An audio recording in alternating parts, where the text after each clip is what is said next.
얘들아, 안녕?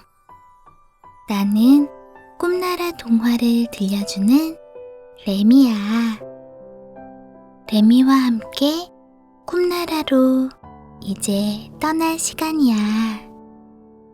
친구들이 잠들 때까지 레미가 재미있는 동화를 들려줄게. 오늘은 효녀 심청을 들려줄게. 레미의 이야기를 들으면서 꿈나라로 가보자. 효녀 심청. 옛날 어느 마을에 앞을 못 보는 심학규라는 분이 살았어.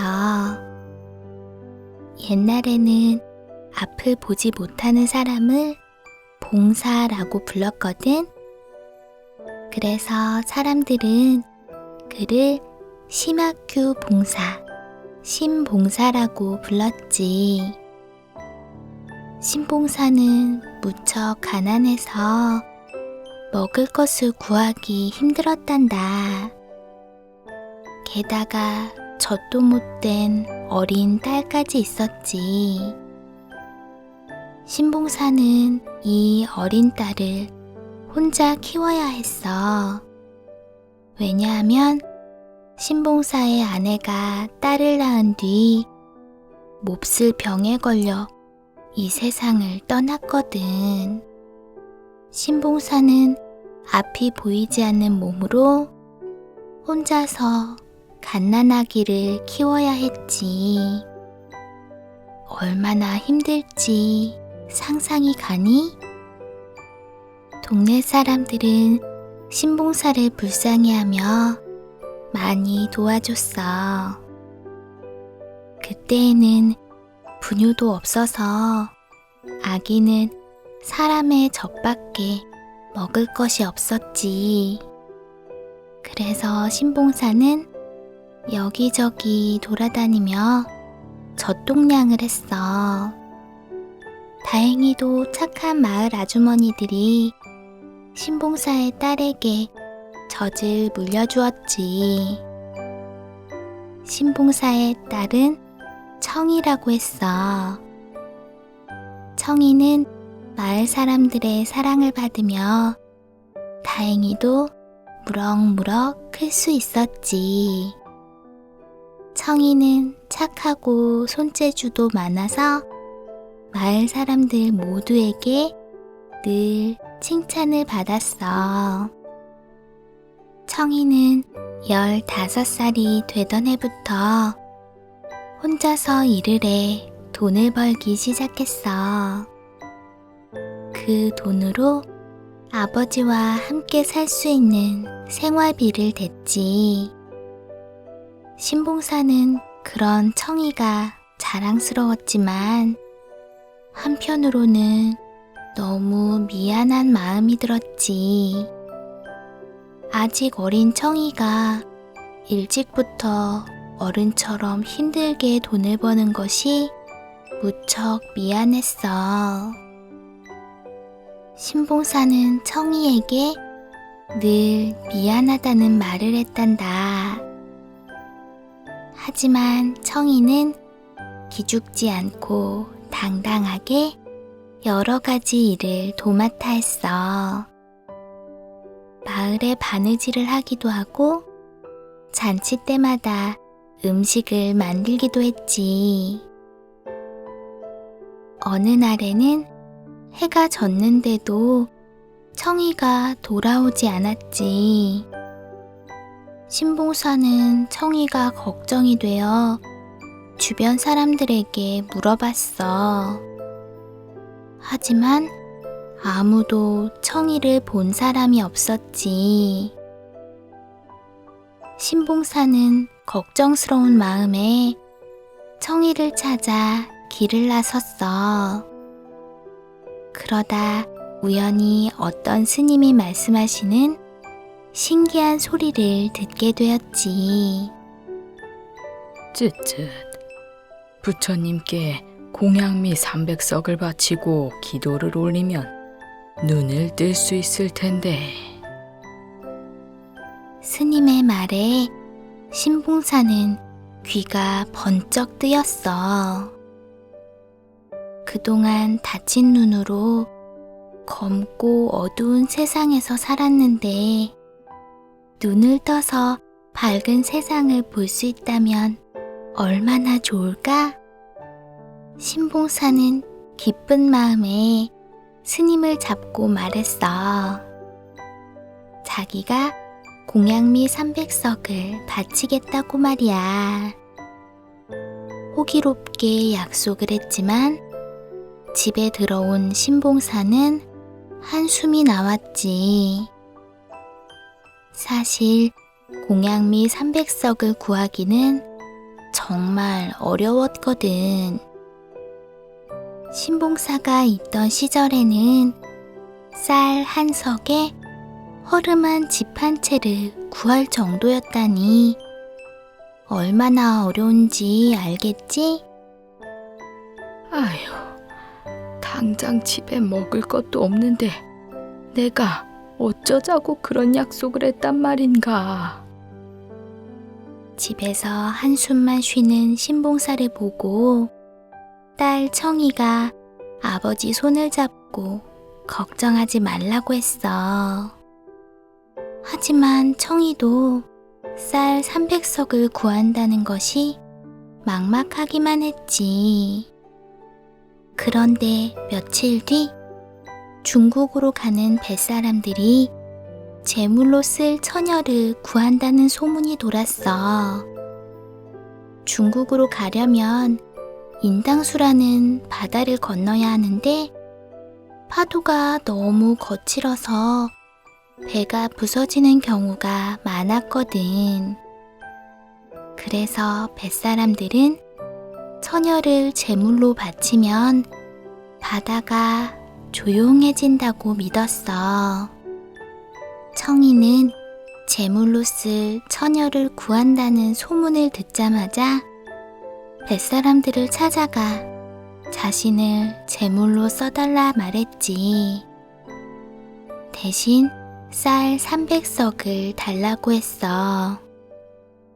뱃사람들은 그렇게 하겠다며 청이를 배에 태웠어. 이 사실을 알게 된 신봉사는 떠나는 심청을 울며불며 붙잡았지. 청이는 떠나는 배 위에서 말없이 눈물만 뚝뚝 흘렸어.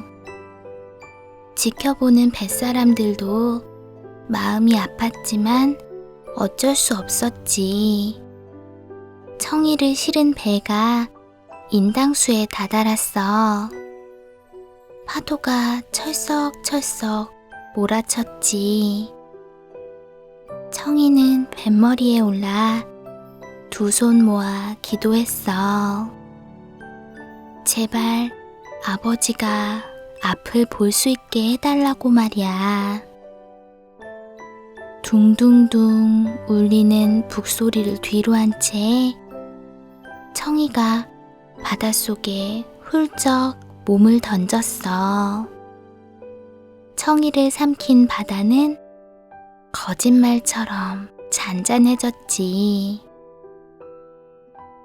심청이가 바다에 빠진 후 오랜 시간이 흘렀어. 그런데 아주 신기한 일이 생겼어. 인당수 위로 커다란 연꽃이 떠오른 거야. 바다 위에 있던 어부들은 깜짝 놀랐지. 그 연꽃은 보통 연꽃과 비교도 할 수 없을 만큼 커다랬어. 어부들은 그 연꽃을 따다 임금님께 바치기로 했지. 임금님 역시 연꽃을 보며 신기해했어. 그도 그럴 것이 그렇게 큰 연꽃은 누구도 태어나서 본 적이 없을 정도였거든. 임금님은 연꽃잎이 신기한 나머지 가까이 다가가 살살 어루만졌어. 그러자 신기하게도 연꽃의 꽃봉오리가 열리기 시작했지. 그리고 고운 향기와 함께 아름다운 청이가 연꽃 속에서 튀어나왔단다. 놀란 임금님은 청이에게 누구냐고 물었어. 청이는 자신의 이름과 함께 그동안에 있었던 일을 임금님께 말씀드렸지. 청이의 이야기를 들은 임금님은 아름다운 청이의 외모뿐만 아니라 고운 마음씨에 반해버렸단다. 그래서 청이를 왕비로 삼았어. 청이는 궐 안에서 편안하게 지냈지만 조금도 기쁘지 않았어. 늘 아버지 신봉사의 걱정이 가시지 않았거든. 임금님은 그런 청이를 위해 큰 잔치를 열기로 했어. 바로 앞이 보이지 않는 봉사들을 위한 잔치였지. 전국에 있는 봉사들을 모아 큰 잔치를 여는 거였어. 임금님은 그렇게 큰 잔치를 열면 시골 마을에 있는 신봉사도 올 수 있을 거라고 생각했지. 봉사를 위한 잔치가 열린다는 소식은 온 나라에 퍼졌지. 청이가 떠난 후 아직까지 앞을 보지 못한 신봉사도 잔치 소식을 들었어. 청이가 바다에 빠졌는데 왜 신봉사는 아직까지 앞을 못 보는 걸까? 딸 청이가 인당수에 빠진 후 신봉사는 뱃사람들에게서 쌀 300석을 받았어. 하지만 신봉사는 그 쌀을 공양미로 바치지 않았단다. 신봉사는 딸이 없는 세상에서 편하게 살고 싶지 않았거든. 신봉사는 매일 눈물을 흘리며 딸 심청이를 그리워했어. 그러던 중 봉사를 위한 잔치가 열린다는 소식을 듣게 된 거야. 하지만 앞이 보이지 않는 신봉사가 혼자서 잔치에 갈 준비를 하기는 쉽지 않았지. 잔치에 갈 준비를 하는 신봉사에게 옆집 뺑덕 어멈이 찾아와 도와주겠다고 말했어. 욕심 많은 뺑덕 어멈이 도와주겠다니 좀 이상하긴 했지만 신봉사는 잔치에 꼭 가고 싶은 마음이 더 앞섰지. 고맙소. 임금님이 여는 잔치니 내 죽기 전에 한번 가보고 싶구려. 그런데 이 못된 뺑덕어멈은 신봉사를 도와 짐을 챙겨주지 않았어. 오히려 신봉사가 갖고 있던 쌀 300석을 챙겨 달아났단다. 아이고, 내 딸 청이도 잃었는데 갖고 있는 재산마저 잃다니. 내 신세도 참말 불쌍하구나. 신봉사는 한숨을 푹 내쉬었어. 그래도 집에 가만히 있을 수는 없었어. 신봉사는 여기저기 물으며 고생고생한 끝에 드디어 궁궐에 도착했단다. 하지만 이미 잔치는 시작되었어. 늦게 온 신봉사는 들어갈 수가 없었지. 신봉사는 궁궐 앞에서 사람들을 붙잡고 애원했어. 제발 궁궐 안 잔치에 들여보내달라고 말이야. 하지만 이미 입장이 끝난 터라 잔치에 들여주지 않았어. 신봉사는 죽기 전 마지막 소원이라며 꺼이꺼이 목 놓아 울었지. 그때 잔치를 둘러보던 심청이 신봉사의 목소리를 듣고 문으로 달려왔어. 아주 허름한 차림새의 신봉사가 문지기한테 사정을 하고 있었지. 청이는 한눈에 그분이 자신의 아버지임을 알아봤어. 청이는 신봉사에게 다가가 손을 잡고 아버지라 부르며 눈물을 흘렸지. 어째서 아버지께서 아직 눈을 못 뜨고 이렇게 고생을 하고 계시냐며 심청이는 목 놓아 울었어. 청이가 서럽게 울자 신봉사의 눈도 뜨거워졌지. 너무나 답답한 마음에 신봉사도 소리를 지르며 청이를 불렀어. 한 번이라도 청이의 모습을 보고 싶다며 큰 소리로 울었지. 그때였어. 놀랍게도 신봉사의 눈이 번쩍 떠지는 거야. 아이고, 내 딸 청아.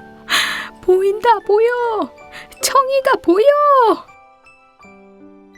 신봉사는 청이를 꼭 안고 한참 동안 기쁨의 눈물을 흘렸단다. 이 사실을 안 임금님도 크게 기뻐했어. 하늘도 청이의 효심에 감동한 모양이라며 칭찬을 아끼지 않았지. 그제서야 신봉사는 청이가 이 나라의 왕비마마가 되었다는 사실을 알게 됐어.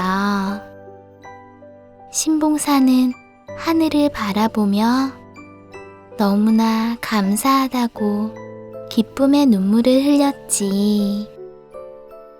그 후 신봉사는 심청과 가까운 곳에 살며 행복하게 살았어. 그리고 청이는 나라의 어머니 역할을 아주 잘했지.